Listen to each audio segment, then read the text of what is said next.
ఈ నకిలీ loan apps ద్వారా లోన్స్ తీసుకొని వాళ్ళ దగ్గర నుంచి లోన్ తిరిగి చెల్లించలేనప్పుడు వాళ్ళు చేసేటువంటి వేధింపులు, బ్లాక్మెయిల్స్ ఇవన్నీ కూడా గతంలో చూడడం జరిగింది. సో వాళ్ళు ఏం చేస్తారు, ఆ లోన్స్ తీసుకునే ప్రాసెస్లో, మీకు లోన్స్ ప్రొవైడ్ చేసే ప్రాసెస్లో ఆ యాప్స్ ద్వారా ఆ లోన్ తీసుకున్నటువంటి వ్యక్తి ఎవరైతే ఉన్నారో ఆ వ్యక్తికి సంబంధించినటువంటి సమాచారాన్ని, డేటాను అన్నిటిని కూడా తీసుకోవడం, ఆ యాప్స్ ద్వారా, ఆ యాప్స్లో ఉన్నటువంటి వాళ్ళు డిజైన్ చేసినటువంటి ఆ మెకానిజం ద్వారా, సో మీ ఫోన్లోని మొత్తం కాంటాక్ట్ వివరాలని, అదేవిధంగా మీ ఫోన్లో ఉన్నటువంటి ఆ డేటా, పిక్చర్స్ కావచ్చు, వీడియోస్ అన్నిటిని కూడా యాక్సెస్ చేసేయడం.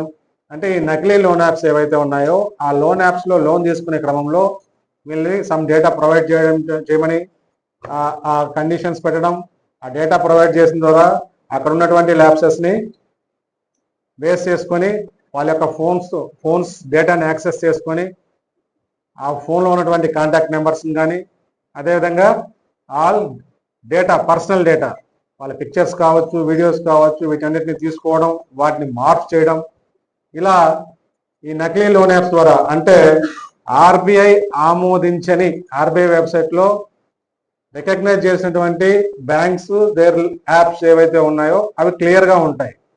సో అదర్ దాన్ దోస్ అన్నీ కూడా fake loan apps, so unrecognised by RBI. కాబట్టి వీటన్నిటిని కూడా దృష్టిలో పెట్టుకోవాలి. ముఖ్యంగా యూత్ ఎక్కువ కూడా ఈ ఇన్స్టెంట్ లోన్స్ వస్తున్నాయి ఈ యాప్స్ ద్వారా. వెంటనే వాడు వితౌట్ ఎనీ వెరిఫికేషన్స్ అప్లై, ఇప్పుడు ఆ యాప్ ద్వారా వాడు ఆ డేటా సబ్మిట్ చేసి రిక్వెస్ట్ చేయగానే వాడికి ఒక 10,000, 15,000, 20,000 ప్రొవైడ్ చేసే ఫెసిలిటీ సో ఈజీగా దొరుకుతుంది. కాబట్టి ఎక్కువగా యూత్ ఈ నకిలీ లోన్ యాప్స్కి, వాటి ద్వారా లోన్స్ తీసుకొని తిరిగి చెల్లించే క్రమంలో రకరకాల వేధింపులకు గురై చాలా ఇన్సిడెంట్స్ జరగడం జరిగింది. కరెంట్ బిల్స్ పేరు మీద కూడా కొన్ని మొబైల్ ఫోన్స్కి లింక్స్ వస్తుంటాయి. సపోజ్ జనరల్గా ఏపీ పవర్ డిస్ట్రిబ్యూషన్ సిస్టమ్కి సంబంధించిన విభాగాలు ఏవి కూడా మీకు లింక్స్ ఇవ్వవు. ఈ లింక్స్కి మీరు వెళ్ళి మీరు పేమెంట్ చేయండి అని ఇవ్వవు. ఓన్లీ మీది డ్యూ ఉందని మాత్రమే మీకు మెసేజెస్ వస్తాయి. మీ యొక్క ఒకవేళ టెక్నాలజీని అడాప్ట్ చేసుకొని తిరిగి కస్టమర్స్కి కమ్యూనికేట్ చేసే మెకానిజంలో వాళ్ళు ప్రధానంగా తెలియపరిచేది ఏంటంటే మీ యొక్క డ్యూ ఫర్ ది మంత్ అని వివరాలు మాత్రమే కమ్యూనికేట్ చేస్తారు. కానీ లింకులు ఇచ్చి ఆ లింకుల్లోకి వెళ్ళి ఆ లింక్ ద్వారా పేమెంట్స్ చేయమని అడగరు. పేమెంట్స్ అన్నీ కూడా అఫిషియల్ వెబ్సైట్లోకి వెళ్ళి అక్కడ మీ యొక్క సర్వీస్ నెంబరు ఏదైతే ఉందో పవర్ కనెక్షన్ సంబంధించినటువంటి సర్వీస్ నెంబర్స్ డీటెయిల్స్ ఎంట్రీ చేసి అకార్డింగ్లీ పేమెంట్స్ అనేది త్రూ యూపీఐస్ ద్వారా చేసే ఫెసిలిటీ కలగజేస్తారు తప్ప డైరెక్ట్గా మెసేజెస్లో లింక్స్ ఇచ్చి ఆ లింక్స్ని క్లిక్ చేసి పేమెంట్ చేయడం జరగదు. కొన్ని డీటెయిల్స్ అడుగుతారు. తర్వాత మీ యొక్క ఫోన్ నెంబర్కి ఒక కాల్ వస్తుంది. కాల్ చేసి వాట్సాప్లో కానీ, మెజారిటీ కాల్స్ అన్నీ కూడా వాట్సాపే వస్తాయి. వాట్సాప్ వచ్చి మీ యొక్క పేమెంట్ డ్యూ ఉంది, మేము ఒక లింక్ పంపిస్తున్నాం, ఇద్దరు ఫోన్ యూపీఐ లింక్స్ పంపిస్తున్నాం, మీరు ఆ నెంబర్కి అమౌంట్ క్రెడిట్ చేయండి, మీ యొక్క డ్యూస్ ఏవైతే ఉన్నాయో ఆ డ్యూస్ని పే చేయమని చెప్పేసి వాట్సాప్ కాల్ చేసి వాట్సాప్లో ఆ లింక్ ప్రొవైడ్ చేస్తాడు. లేదా వన్స్ ఈ లింక్ క్లిక్ చేసిన తర్వాత, సో వన్స్ వాటికి పేమెంట్ చేసిన తర్వాత that will go to different accounts, not to the concern department account. So ఇవన్నీ కూడా కరెంట్ బిల్లులు కట్టలేదని వచ్చేసేటువంటి మెసేజ్ లింకుల ద్వారా జరుగుతున్నటువంటి ఫ్రాడ్స్. ఆన్లైన్ గేమ్స్, ఈ మధ్య ఎక్కువ మంది ఆన్లైన్ గేమ్స్కి బాగా అలవాటు పడ్డారు. సో ఈ ఆన్లైన్ గేమ్స్ ఆడే క్రమంలో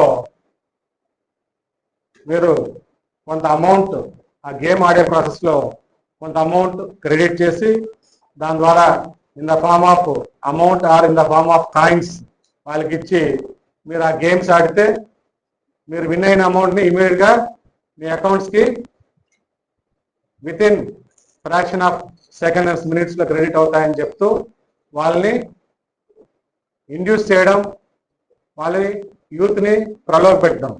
సో ఇలాంటి ఆన్లైన్ గేమ్స్లో మొదటగా వాళ్ళు ఏం చేస్తారంటే ఫ్యూ గేమ్స్ ఆడేంత వరకు వీళ్ళు విన్ అయినట్టు చూపెడుతూ అమౌంట్స్ని క్రెడిట్ చేస్తారు first few games, first few days. So these people attract అవుతారు. ఈ ఆన్లైన్ గేమ్స్ ఆడేటువంటి యువత ఎక్కువగా ఇనిషియల్గా వాళ్ళకి అమౌంట్స్ క్రెడిట్స్ అవుతాయి first few games and first few days. So వాళ్ళకి ఒక నమ్మకం కలిగించిన తర్వాత then they will start game play. So ప్రతిదీ కూడా ఆ గేమ్కి సంబంధించిన యాప్ సంబంధించి ప్లేయర్స్ ఏం ప్లే చేస్తున్నారు, వాళ్ళ యొక్క మూమెంట్స్ ఏంటి, నెక్స్ట్ మూమెంట్స్ ఏంటి, వీటి అన్నిటిని కూడా వాళ్ళు థర్డ్ పర్సన్ మానిటరింగ్ ఉంటుంది. ఆ థర్డ్ పర్సన్ మానిటరింగ్ ద్వారా వాళ్ళు ఏదన్నా ఫేవర్గా ఆ గేమ్ అనేటువంటి పర్సన్స్ పోతుంటే మార్చేస్తారు. మార్చి వాడు ఓడిపోయేటట్టు చేసి వాడి యొక్క అమౌంట్స్ని మొత్తం కూడా డెబిట్ చేయడం జరుగుతుంది. So initially many games win అయినట్టు చూపెడుతూ వాళ్ళకి అమౌంట్స్ క్రెడిట్ చేస్తూ వాళ్ళ అకౌంట్స్లో వాళ్ళని అట్రాక్ట్ చేసి క్రమక్రమంగా వాళ్ళు వన్స్ లూజింగ్ గేమ్స్ ఒకసారి స్టార్ట్ అయిన తర్వాత నెక్స్ట్ గేమ్ గెలుస్తాం, ఆ తర్వాత గేమ్ గెలుస్తాం అన్నటువంటి ఇంటెన్షన్తో వీళ్ళు ఆడడం స్టార్ట్ చేస్తారు. సో వన్స్ వీడు అట్రాక్ట్ అయ్యాడు, ఆడడం మొదలుపెట్టాడు కంటిన్యూస్గా అన్న విషయం డేటాబేస్లో వాళ్ళకు ఉంటుంది. Then immediately they will play game and వాళ్ళ యొక్క అకౌంట్స్ నుంచి అమౌంట్ అంతా కూడా డెబిట్ చేసి వాళ్ళ యొక్క యాక్టివిటీలో భాగంగా మొత్తం మోసానికి గురి చేసి తీసుకోవడం జరుగుతుంది. ఇలాంటి ఆన్లైన్ నకిలీ లోన్ యాప్స్, ఆన్లైన్ గేమ్స్ సంబంధించి జరిగేటువంటి నేరాలు ఎక్కువగా యూత్ ఈ రెండింటి కూడా అట్రాక్ట్ అయ్యి నష్టపోతున్నారు. ఈ రెండింటిని కూడా దృష్టిలో పెట్టుకోవాలి. సిమిలర్లీ ఇంకా ఆన్లైన్ మాధ్యమాల ద్వారా వేధింపులు, ఈ ఆన్లైన్ మాధ్యమాల ద్వారా వేధింపులు అంటే సోషల్ మీడియా వినియోగం బాగా జరిగింది, బాగా జరుగుతుంది. చాలా మందికి, ప్రతి ఒక్కరికి, almost all everybody they are having Facebook, Insta, YouTube, ట్విట్టర్లా ఎక్కువగా ఫేస్బుక్కి, ఇన్స్టాకి అండ్ యూట్యూబ్కి ఎక్కువ అలవాటు పడి ఉన్నారు. సో ఈ ఇన్స్టా అండ్ ఫేస్బుక్ యూజ్ చేసే క్రమంలో రకరకాల ఫ్రెండ్ రిక్వెస్ట్లు వస్తుంటాయి. రకరకాల నేరగాళ్ళు ఈ యొక్క మాధ్యమాల్లో తిష్టవేసి ఉంటారు. వీళ్ళ యొక్క అకౌంట్స్ యొక్క డేటాని పరిశీలించుకొని జనరల్గా ఈ సోషల్ మీడియాకి సంబంధించినటువంటి అకౌంట్స్ క్రియేట్ చేసేటప్పుడు వాళ్ళ యొక్క వ్యక్తిగత డేటాని చాలామంది ఫిల్ చేస్తుంటారు. వాళ్ళ యొక్క ఇంట్రెస్టెస్ ఫిల్ చేస్తుంటారు, వాళ్ళ ప్రొఫెషన్స్ ఫిల్ చేస్తుంటారు, వాళ్ళ యొక్క జీమెయిల్స్, ఫోన్ నెంబర్స్ అంతా డేటా కూడా ఫిల్ చేస్తుంటారు. సో ఈ నేరాలు పెరిగే క్రమంలో ఇప్పుడు ప్రైవసీ ఆస్పెక్ట్స్ వచ్చాయి. గతంలో privacy aspects few months last year వరకు కూడా ప్రైవసీ ఆస్పెక్ట్స్ చాలా తక్కువ ఉన్నాయి. క్రమక్రమంగా ప్రైవసీ ఆస్పెక్ట్స్ని కూడా తీసుకురావడం జరుగుతుంది అన్ని సోషల్ మీడియా సంస్థలు. సో ఇక్కడ ముఖ్యంగా ఈ ఇన్స్టా అండ్ ఫేస్బుక్లో ఈ ఫ్రెండ్ రిక్వెస్ట్లు పంపించడం, అన్నోన్ పర్సన్స్ నుంచి వచ్చేటువంటి ఫ్రెండ్ రిక్వెస్ట్ని క్యాజువల్గా అందరూ కూడా ఫాలోయర్స్, నా అకౌంట్లో ఫాలోయర్స్ ఎంతమంది పెరగాలి, ఈ ఫాలోయర్స్ ఉంటే సో సమ్ మనీ ఏదో వస్తుంది, ఇన్స్టా ఫేస్బుక్ ద్వారా కూడా యూట్యూబ్ లాగా మనీ జనరేట్ అవుతుంది, ఇలాంటి కాన్సెప్ట్స్తో నాకు ఎంతమంది ఎక్కువ ఫాలోయర్స్, సబ్స్క్రైబర్స్ ఉంటే దాని ఒక ప్రెస్టేజ్గా తీసుకుంటున్నారు చాలామంది youth. So other than youth కూడా ఈ అకౌంట్స్ క్రియేట్ చేసుకునే క్రమంలో వాళ్ళ యొక్క వ్యక్తిగత డేటాని ఎక్కువ ఫిల్ చేస్తున్నారు. ఈ డేటాని అంతా కూడా బేస్ చేసుకొని ఈ సైబర్ నేరగాలంతా కూడా ఈ అన్నోన్ పర్సన్స్ ఫ్రెండ్ రిక్వెస్ట్లు పంపిస్తుంటారు. ఆ ఫ్రెండ్ రిక్వెస్ట్లని ఈ సబ్స్క్రైబర్స్ పాయింట్ ఆఫ్ వ్యూలో కానీ, ఫాలోయర్స్ పాయింట్ ఆఫ్ వ్యూలో కానీ వీళ్ళంతా కూడా చాలా క్యాజువల్గా తీసుకొని ఈ అన్నోన్ రిక్వెస్ట్లన్నీ కూడా, ఫ్రెండ్ రిక్వెస్ట్లన్నింటినీ క్లిక్ చేయడం, వాళ్ళతో టచ్లో ఉండడం, వాళ్ళతో వీళ్ళ యొక్క వ్యక్తిగత సమాచారాన్ని పంచుకోవడం, క్రమక్రమంగా ఆ నేరగాళ్ళకి వీళ్ళ యొక్క డేటా మొత్తం త్రూ అకౌంట్స్ ద్వారా కానీ, అదర్ ఫామ్లో కానీ మొత్తం వాళ్ళ యొక్క వ్యక్తిగత సమాచారాన్ని మొత్తం పోయేటట్లు ప్రవర్తించడం, తద్వారా ఆ నేరగాళ్ళు వీళ్ళని వేధింపులకి గురి చేయడం. ఇవన్నీ ఎక్కువ యూత్లో both gender wise male and female, ఎక్కువగా ఫీమేల్ ఆస్పెక్ట్స్లో జరుగుతున్నాయి. మేల్ ఆస్పెక్ట్స్లో అలాంటి పర్సన్స్ సెక్స్టార్షన్కి మోడస్ ఆపరండి వాళ్ళు ఒకటి అడాప్ట్ చేసుకొని ఎదుటి వ్యక్తిని ఇండ్యూస్ చేసి వాళ్ళ యొక్క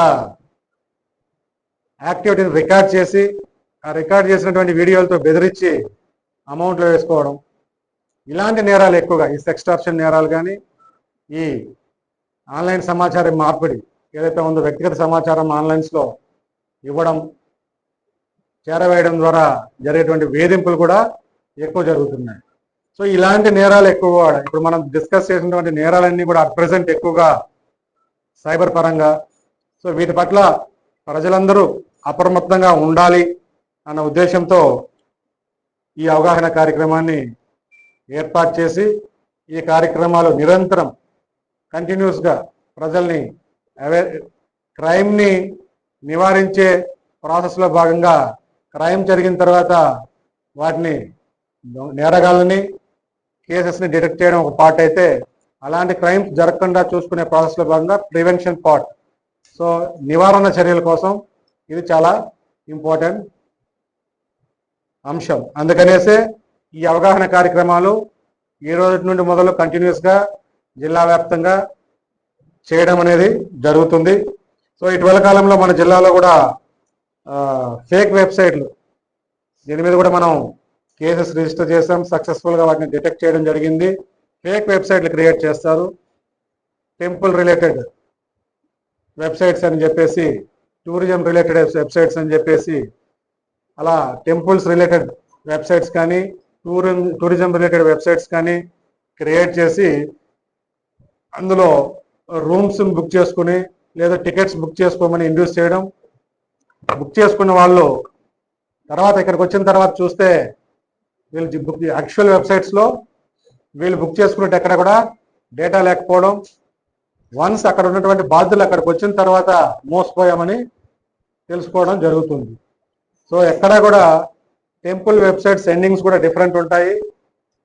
ఇప్పుడు టూరిజం ఏపీ టూరిజం .in అని, లేకపోతే గవర్నమెంట్ వెబ్సైట్లన్నీ కూడా లాస్ట్లో .ap .gov.in అని ఇలా స్పెసిఫిక్గా ఉంటాయి వెబ్సైట్స్. ఫేక్ వెబ్సైట్లు ఎలా ఉంటాయి, జెన్యున్ వెబ్సైట్లు ఎలా ఉంటాయి, ఇవన్నిటిని కూడా ఒకసారి అంచనా వేసుకొని, మోర్ ఓవర్ ఏంటంటే వెబ్సైట్స్లో జెన్యున్ వెబ్సైట్స్లో మీకు ఎక్కడ కూడా డేట్ వైజ్ స్లాట్ ఉంటుంది, అవైలబిలిటీ క్లియర్గా చూపిస్తుంటారు. స్లాట్ అండ్ అవైలబిలిటీ, ఏ డేట్లో ఏమున్నాయి, ఏం టికెట్స్ ఉన్నాయా లేదా clear cut clarity in official వెబ్సైట్స్లో ఉంటుంది.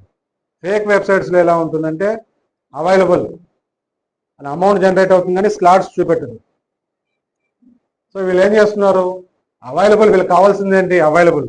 సో నాకు దొరికేసింది, సో దొరికింది అన్న హ్యాపీనెస్లోనో లేకపోతే ఆ కన్ఫర్మేషన్లోనో పేమెంట్స్ చేసేయడం.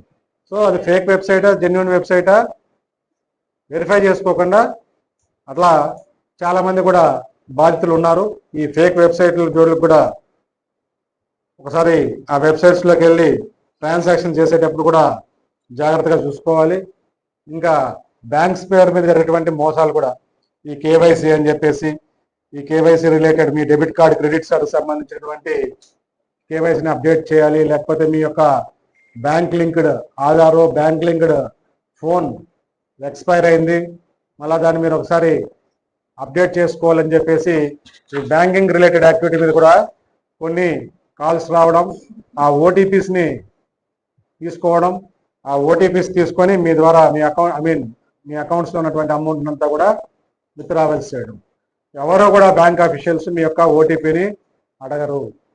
On the name of bank అని చెప్పి చాలామంది ఇండ్యూస్ చేసినా కూడా మీ యొక్క ఓటీపీని ఎటువంటి పరిస్థితుల్లో మీరు చెప్పకూడదు. మీ బ్యాంకింగ్ వ్యవహారాలు ఏదైనా ఉంటే సచ్ టైప్ ఆఫ్ ఏదైనా వ్యాలిడిటీ అయిపోయినటువంటి డెబిట్ కార్డ్స్ కానీ క్రెడిట్ కార్డ్స్ కానీ వ్యాలిడిటీ అయిపోయినా, లేదా మీ అకౌంట్కి సంబంధించి మీ బ్యాంకింగ్ వ్యవహారాలకు సంబంధించి ఏదైనా ఇష్యూ ఉన్నా బ్యాంకుని సంప్రదించడం నేర్చుకోవాలి. సో చాలామంది వాళ్ళ యొక్క వ్యక్తిగత అంశాలకు సంబంధించి వ్యవహారాలకు సంబంధించి ఈ సెల్ ఫోన్ వినియోగం అయిన తర్వాత ఎక్కడా కూడా కన్ఫర్మేషన్ కోసం కానీ లేకపోతే సెక్యూరిటీ ఆస్పెక్ట్స్లో కానీ ఇలా ఎస్పెషల్లీ బ్యాంకింగ్ రిలేటెడ్ ఇష్యూస్లో బ్యాంకులను సంప్రదించడం పూర్తిగా మానేశారు. సో ఇలాంటి బ్యాంకింగ్ మోసాలు కూడా జరుగుతున్నాయి. వీటన్నిటిని కూడా అందరూ కూడా దృష్టిలో పెట్టుకోవాలి. సో సక్సెస్ఫుల్గా డిటెక్ట్ చేసాం, ఆ గ్యాంగ్స్ని కూడా మనం పట్టుకోవడం జరిగింది. సిమిలర్లీ ఇటీవల కాలంలో జరిగిన సైబర్ నేరాలన్నింటి మీద ప్రత్యేక దృష్టి పెట్టడం జరిగింది. ఆ నేరాలను కూడా ఛేదించే క్రమంలో మా టీమ్స్ని స్ట్రెంగ్తన్ చేసుకొని మా టీమ్స్ ఆ దిశగా పనిచేయడం మొదలెట్టాయి.